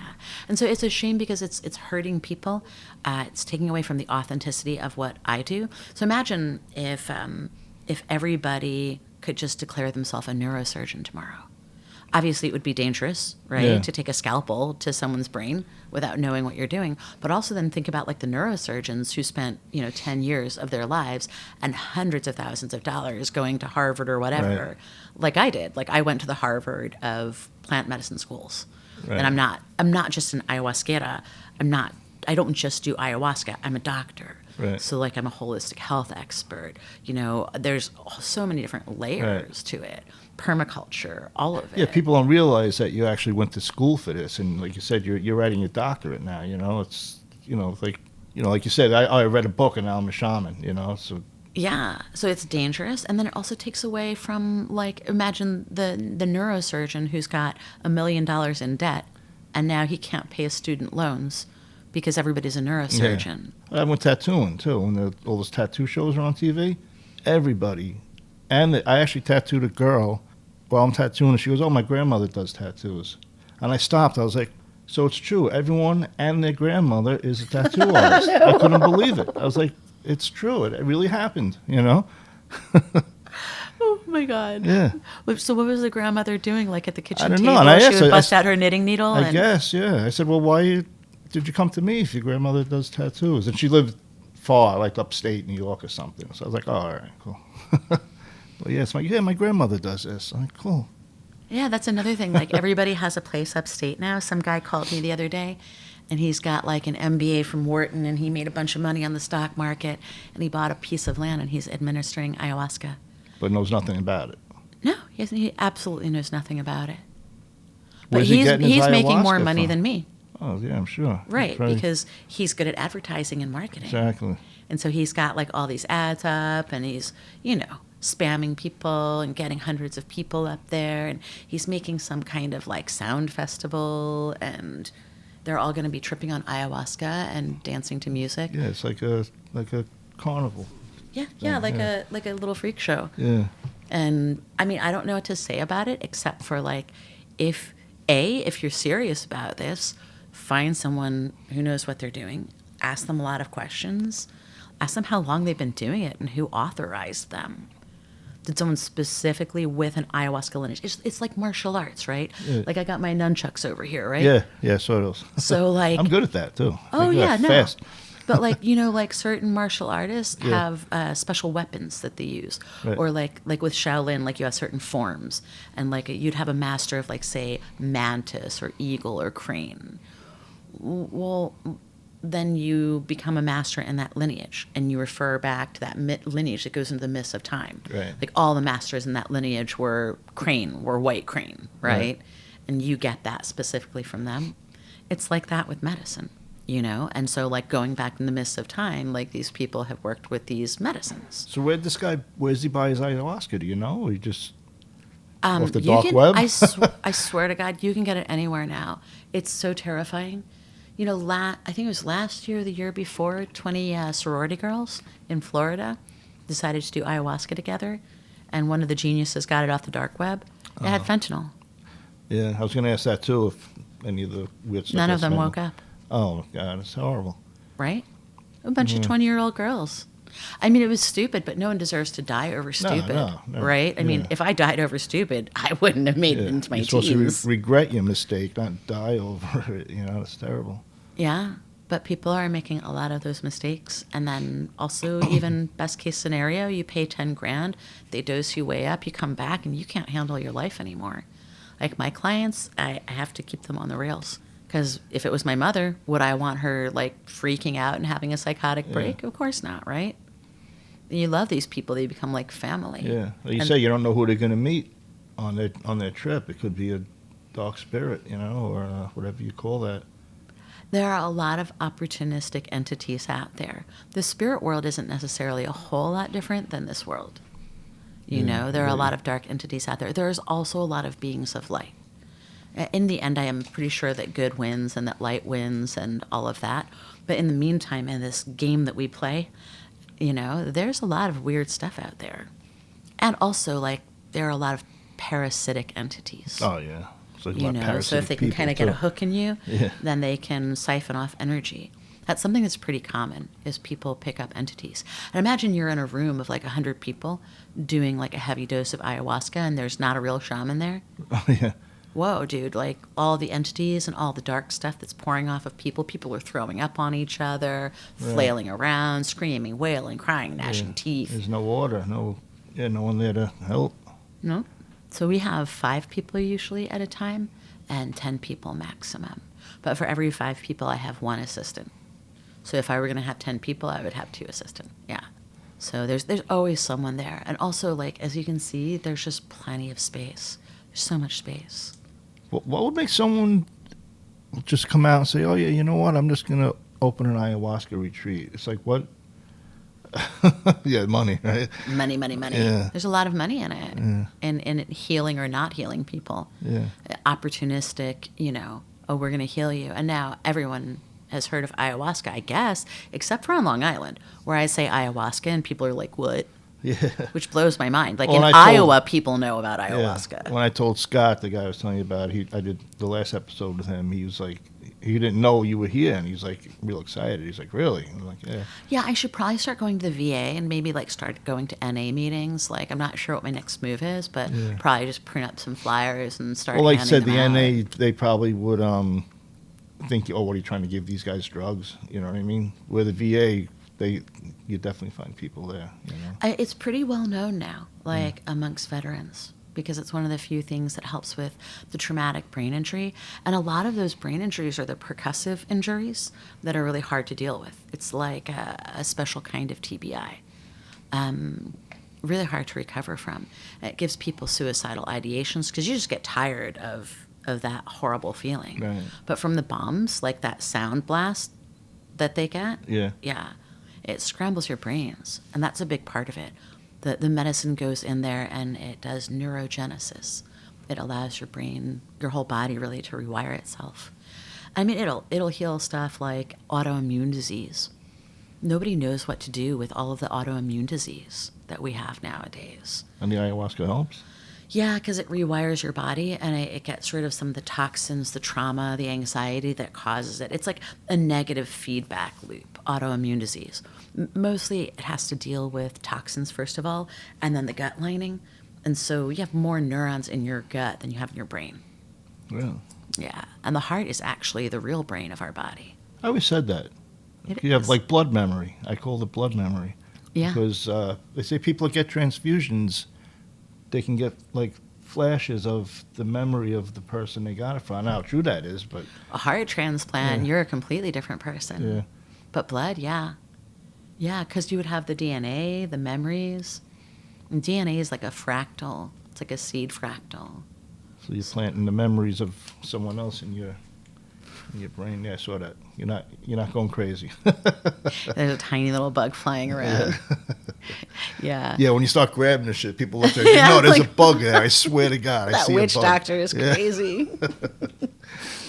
But yeah, I mean, this should be available to everybody. I mean, right now I'm working on doing more corporate-facing stuff because people are really behind on Long Island. Like somebody made the joke that it's the Alabama of New York. And I'm like, well, I can see that.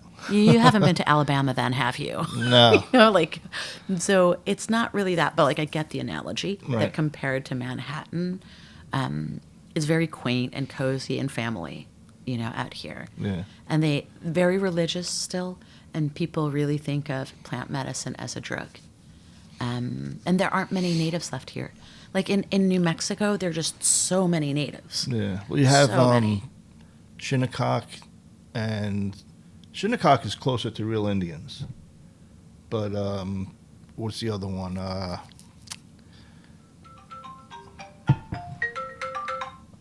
put the do not. You saw me put do not disturb on my phone, right? Okay. I put mine on airplane mode if I really want it to be quiet. Yeah, it's done. But what the hell was the other one? The Shinnecock and in Mastic, there's a reservation. Oh, Puspatuck? Puspatuck, that's it. Yeah, but they're all. They lost their culture during the Yeah, conquest. yeah. So the Puspatuck I ran into some of them, and I'm friends online, and they're currently trying to put back their culture.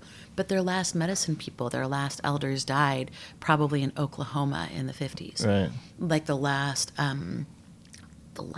Lenape medicine man died in Oklahoma. But yeah, like, so the Puspatuck, I think they lost a lot of their culture. They're all good people over there, though. And they're I mean, you so could hear your sweet. horror stories about that reservation, but I go there to get cigarettes, and from my first ex-wife. She lives with me. That's another story. But, but I thought, well, I'm friends with everybody. But That's encouraging. yeah. I like it. But and yeah, they're all really nice, really really cool people. Yeah, no, they're super sweet people. I've met a handful. And then is it the Matanock who were here on the North Shore I of don't Long know. Island. So like where I am, this was a settlement. Right. And then the Europeans built the first part of this house in the 1700s, and then more 1800s, more 1900s, right? Yeah. And it became this big place that it is. But this was a native site. And this particular tribe was more connected with the Lenape. So they would go like across the Long Island Sound Right. and up the Hudson and all that was Lenape, like upstate New York to a certain point, and into Delaware and New Jersey, all Lenape. Yeah. Well, most of the towns on Long Island named after Indians, like Patchogue, Quogue. I know there Indian are some words. really hard to pronounce names. Yeah. Yeah. Ronkonkoma. If you're not from here, you'll say Ronkonkomonkamo. Yeah. I mean, all of it. Like, it's just all a tongue twister. But yeah, it's mind-blowing. This must have been such a beautiful place to be native. Yeah. You know, the forests and the water and probably a lot of good food, right? Yeah, I'm sure. I'm sure they were doing Three Sisters here, you know. What's Three Sisters? Oh, that's like the corn bean squash permaculture. Oh, okay. So it's like almost every native tribe had a version of that. Even like in the desert, like we had a different variety of corn. Right. But like every tribe would have their favorite corn, their favorite beans. Well, yeah, there is a Long Island corn. You could actually buy the seeds, Long Island corn. It's probably stretches back from, before we got here. Yeah, because it got specialized to each environment. And then that was, like I said, like, in your medicine bag, that's what you'd carry. Carry corn? Is seed. Cool. Yeah. Well, corn bean squash, because the beans grow up the corn. And then the squash is a ground cover. Oh, okay. So it keeps the weeds out and it keeps the moisture in because they have those big wide leaves. And then you get the vining beans and they go right up the corn. Yeah, it is. It's really cool. And it's like super easy system. Once you get that stuff planted and you weed it properly, you might actually have a month or two off in like July and August. So that's when we do our dances and our festivals and stuff. They say there's Norse words, like the northeastern Indian tribes have Norse words in their language. Yeah. And they had small horses. And horses aren't native to America, but they have small horses that were native to Scandinavia. They're actually weird because Vikings are big people. Yeah. And the horses are like tiny little horses. tiny horses. Yeah. What are they? That's why they never did horse battles. They'd ride the horse into battle and get off and fight. That is so funny. Yeah, because the horses were no like idea. tiny. Yeah, they were small horses. They had tiny horses. They were big people. Yeah, they were huge. Yeah. Yeah, well, I so love the natives ancient along history. the northeast coast, they had a lot of fair skin. And there were also different, like, waves of settlement. Like, so even when you're out, like, I went to Standing Rock and did, like, the water rights stuff and the protests. Right. And so they're Lakota, Nakota, Dakota, all of that, right? So they're Sioux. And they were fair-skinned, and they worshiped Jesus. So I don't know if they dropped off some Christians from, like, England. Like, maybe there was a shipwreck. Like, we know so little about the history of the Americas. It's breathtaking. So what? There's an ancient, like, not ancient, but an old tribe that worshipped Jesus before Europeans came here? Yeah. Wow. 100%. Yeah. Probably through the Vikings, because the Vikings converted. Like Leif Erikson was a Christian. Right. So if there were Viking settlements, I mean, again, like you think about the Knights Templar, they were pretty good at navigation and they had really good maps. Like that Puri Reis map and everything, right. that was circulated around. Yeah. The Templars had it. Yeah. The Egyptians had it. And there was coca leaves in mummies. Right. What The only coca place you leaves get cocaine come from the is Andes. yeah. Right. And High it altitude. don't grow anywhere else. People tried to take it and grow it because, you grow coke, but it only grows there. Only. Yeah. So it means they had to have been there. And then at Chaco Canyon, which is like in the way out northwest of New Mexico by Arizona, it's in the middle of nowhere. That was a big intersection. It was like the UN. And so we had like walrus tusks, jaguar paws, ayahuasca, like stuff, macaw feathers in the middle of the desert there. So, and we had seashells from the East Coast and the West Coast. Oh, wow. Yeah. Did you see Graham Hancock's show on Netflix? What is it called? Yeah, he was out at Chaco with Keanu Reeves, right? Yeah. He has, I think he has 2 seasons. The first season was better. The second season was good, but the first one was better. Yeah, I mean, Hancock. What was it called? I'll think of it. Yeah. But his last book that he did with his wife on those sunken cities and on that last, what did he call it? It was the deluge, basically. The Younger Dryas. Right? So there were these comets, a bunch of them. We must have gone through like an asteroid belt. And there were a bunch of comets. The Finger Lakes upstate, they think that those were actually made by comets. Really? If you think about it, if a pinball went into the mud, bing. Think about it, like ballistics. They're kind of shaped, kind of weird looking too. Yeah, because those were comets. The way they are, they're bent. I always looked at them. If you look at a map, it's like, why are they kind of like from a center point and they're kind of like Like, what made that? Bent out, yeah. Yeah, that was the Younger Dryas. That was like that impact. And it wasn't just one asteroid that hit. Like, maybe one, and then another, bing, bing, bing, bing, bing, bing. And it melted all of that ice. And it also, the water came up like 2,000 to 3,000 feet almost overnight. Not overnight, literally, but like, say, in 10, 20 years. Fast, yeah. So, yeah, we all have oral traditions of that on this continent, too. Yeah. But, yeah, no, Graham Hancock is fascinating. He took ayahuasca. He went down into the jungle. He found all kinds of things. His one book is fascinating. It's literally on psychedelics. Which one is that?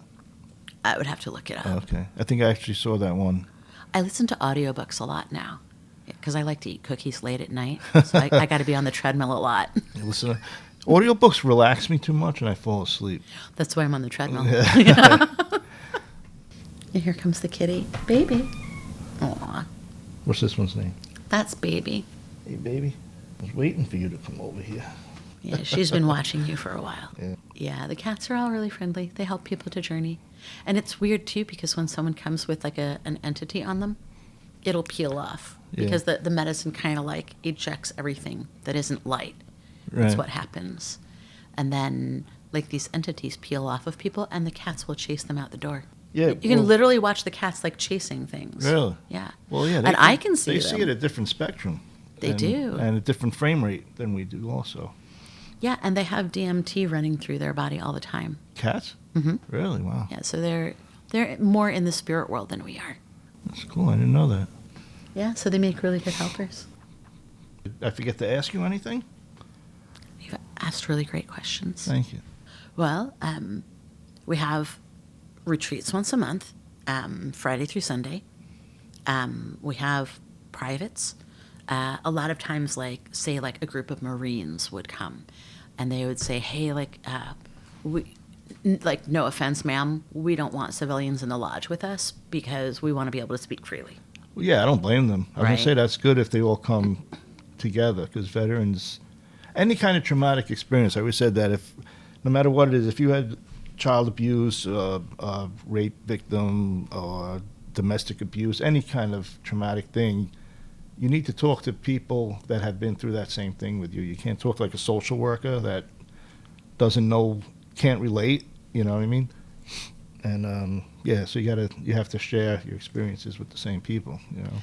Yeah, and also, like, if you think they made this sacrifice to protect us, they don't want to bring that back and get it on us. Right. You know? Yeah.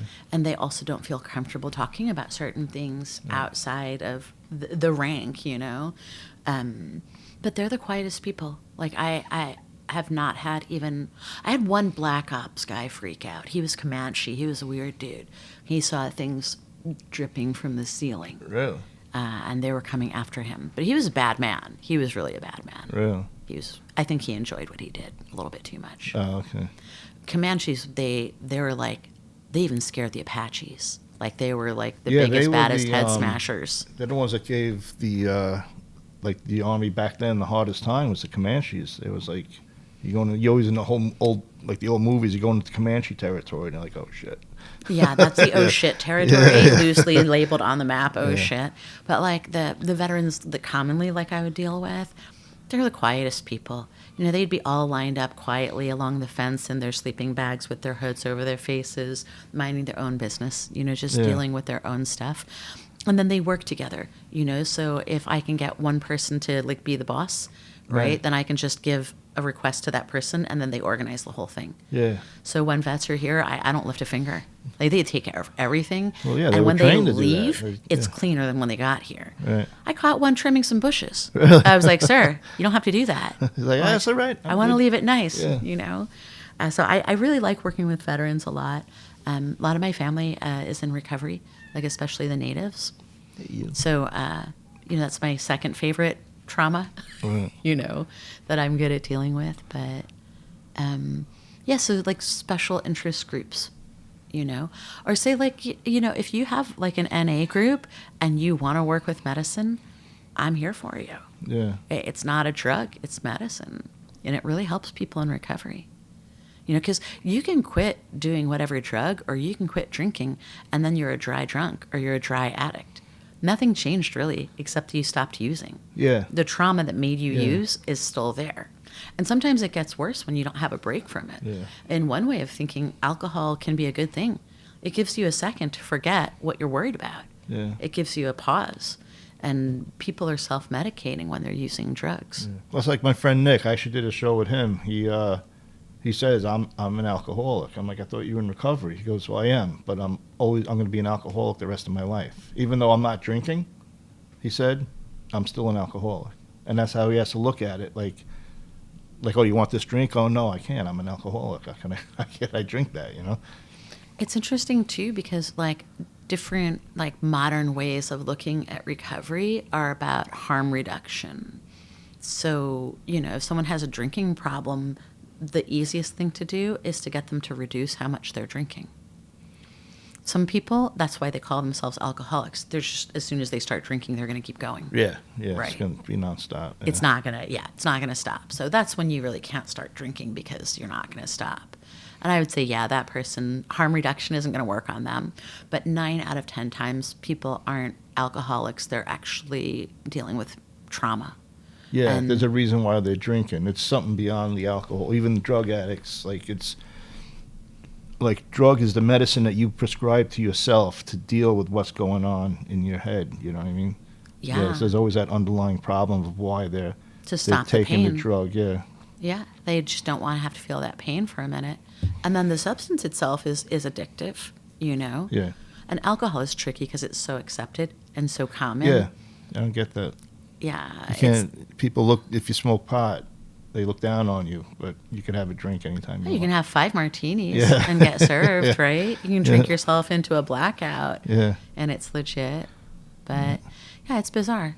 Anyhow, yeah, so if people, like, I've had people from NA come and do a group with me because they didn't want anyone else knowing. Right. Because they're in recovery. Yeah. And they're like, they got 5 of them together and they came, they did a ceremony with me. Probably helped them out a lot too, right? Yeah, helped them out a lot. Yeah. But then they went back to their NA group and they tried to talk about it and they were chucked out. Yeah. So, you know, it's difficult. I think that, like, to a certain extent, like, the mentality gets to be, like, capitalistic. Like, how do we get these people to remain clients, right? Because if they do psychedelics, they're not going to be needing this group as much anymore. Yeah. But you still need it. Yeah, you still the camaraderie in NA. NA. AA is a little bit heavy for me. Like, they're super judgy and controlling. Right. I hate to say that. Sorry, guys, but I never experienced that. The guy who wrote the book took acid. Oh, Bill, really? who wrote the big book, Oh, I think I did hear about that. LSD was what inspired him. So it kind of feels weird to me that, and acid isn't the best psychedelic ever, but it'll heal you, right? Like, rewire you. Right. Yeah. But they treat it as a business. NA, it seems like they're a little bit better because they're heavy addicts. Like, these are people who had like extreme problems. They have better things to do than judge anybody. You know what I mean? Yeah, that's true. I found the NA people are more like caring than the AA It's like people. family. They're so sweet. Not to say, I mean, the alcohol people aren't bad, but it's just probably that when they go to an AA meeting, the environment's different than an NA meeting. That's what NA is a lot more chill and kind of family and non-judgmental, and so they're more likely to use psychedelics in general. It's really helpful. Even microdosing. Sometimes teeny tiny doses of medicine are better than big doses. Yeah. You do like the big dose to like make a big effect, and then the smaller doses are like daily or every other day. You can take little bits. So if someone came here and they didn't want to do a major dose, you'd give them like microdoses or something a little more than a microdose or something? Yeah, dosage is everything. Like, basically, you can go from like 0.01, like mushrooms or ayahuasca, 0.01 grams. Like, that's a teeny tiny amount. It's like a speck. Right. And it has a neurological effect. You might not even feel it. You're definitely not going to feel like you're tripping. You might feel like a little bit happy. Right. But you're not going to feel trippy. You know, it's the still threshold. working inside of you, though. It is, yeah. Neurologically, it's working. And now, like, I just interviewed this guy, Jordan Gruber, and James Fadiman is like the grandfather of modern microdosing. Oh, they wrote this book here, microdosing? Yeah, I just interviewed Gruber, and he's just a fantastic human being. Like, he's all into like Buddhism and paganism, and he's really, really smart, really nice person. Oh, cool. But in this book, there's like a huge list of all the things that microdosing heals. Oh, really? It's unbelievable. So everything from like migraines to anxiety to, what is it, lupus, Oh, really? Lupus, too? PTSD, But Crohn's. the medical industry doesn't want to touch that, though, right? No, that's why they've had it on the Yeah. scheduled substance list for so Yeah. long, is because it'll cure things that modern medicine can't even touch. Yeah. Like, I have one client who just got off of, he was on 20 plus prescriptions for lupus. And the prescriptions were actually causing him to have seizures, which was then putting him on another medication, and then it just kind of piles up. So he's down to 2 Oh, wow. from ayahuasca and microdosing Wow. in 6 months. Great. And he went from being crippled and bedridden to walking 6 miles. From ayahuasca And microdosing. and microdosing. And the other protocols I have. Because remember, I'm not just dosing people up. So we have 4 keys. We go through your vision.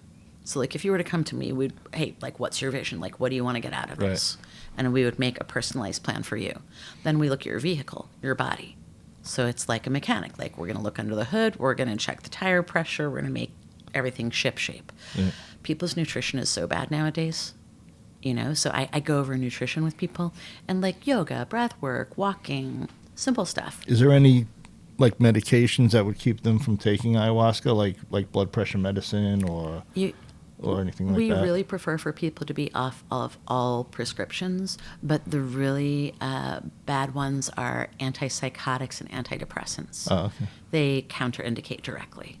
So you would look up MAOI, like, on your phone and say, like, what counter-indicates with an MAOI. And most SSRIs, the serotonin reuptake inhibitor, whatever they are, SSRIs, you can't be on that. And a lot of antidepressants are just that. Those are just no good anyway, antidepressants. They don't really do anything. No. I mean, I think they hurt people more than they help them.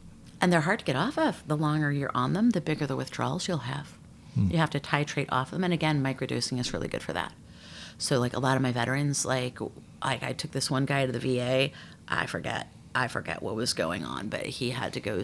He wanted to go see his therapist, and he was afraid to go because he hadn't been taking his prescriptions. And when he went, they forced him to receive all of his prescriptions. We had a hefty bag. There was just like rows and rows and rows of pills. Oh, wow. Yeah. And he hadn't been taking them. And they said they wouldn't let him see his therapist until he got back on his scripts. Yeah. That's crazy. I know, right? And that's the VA that's supposed to be helping Yeah, these the VA, ladies yeah, and gentlemen, yeah. right? A lot of veterans are unhappy with the VA. A lot of veterans unhappy with the VA. And, like, when I call the VA, no offense, guys, but, like, I call the VA on Long Island, they didn't want to talk to me. They didn't. They didn't want to talk to me because what job would they have if everybody got healed and started doing ayahuasca? Like, what would they do? Didn't Donald Trump sign a bill or something that they can get help from a regular doctor and it just gets billed to the VA or something like that? I heard. I don't know, but that would be cool, wouldn't it? Yeah, I gotta look into that now. I know, or maybe he wanted to, or I don't know. I gotta look into that and see what was going on. But yeah, it was something like that. But yeah, you got to get off your prescriptions, especially the antidepressants. You're supposed to avoid drugs, alcohol, sex, media, violence, and any processed foods, meats, for a month. For a month, really? Ideally, a week is good enough. You know, if you have someone who's like a heavy drinker, to get them to stop drinking for a week is already a miracle. So a lot of times with them, like, I'll have them stop for 24 to 48 hours. We do the combo, and then they don't have any desire to drink. Right. It's just, Really? this is the thing for addiction, is the combo.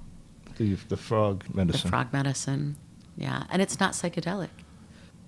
You want to, like, mention your social media, web address, or anything? Sure. Findtheforce.com is my more corporate facing. Okay. So like the executive coaching. And, you know, people who are looking to get the edge, you know, in the business world, if you can unblock yourself from whatever's holding you back from peak performance, then that's an amazing gift. Those people really get ahead, like their careers launch. Makes them better leaders. It makes them more efficient and productive. And so that's findingtheforest.com. And then the church is churchofthenaturallaw.org. And that's literally like the ayahuasca, the microdosing.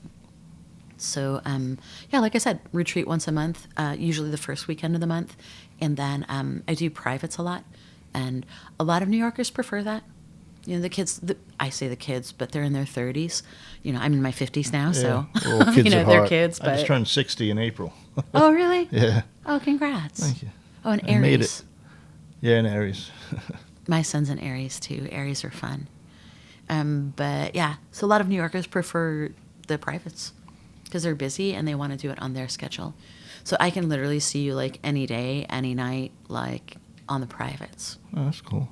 And you don't have to fly to South America. So that's a big thing, Yeah, right? yeah. You don't have to worry about getting eaten by ants. Right. Never seen again. Never seen again, or, you know, getting jumped while you're on medicine. And the other thing is you feel lovey-dovey. Like when you're on the medicine, like everything is love and everything is light.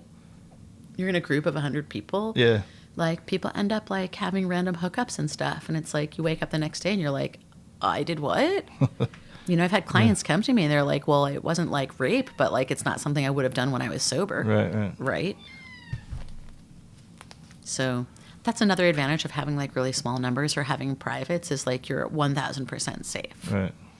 Yeah, definitely is a safe environment here. Well, Feels yeah. comfortable, feels cozy. And you can go outside. I mean, there's five actual beds for people to sleep in. Oh, really? So Yeah, you don't have to- I saw the benches set up out there, and it's like a There's- Zen garden. It is. It's like a Zen garden out there. I was like, this Yeah. is great. When I walked back here, I was like, this is amazing. There's a whole fire circle out there with anti-gravity chairs.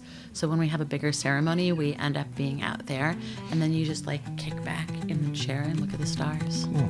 This is the way to do it. Right. Thank you so much. Bing.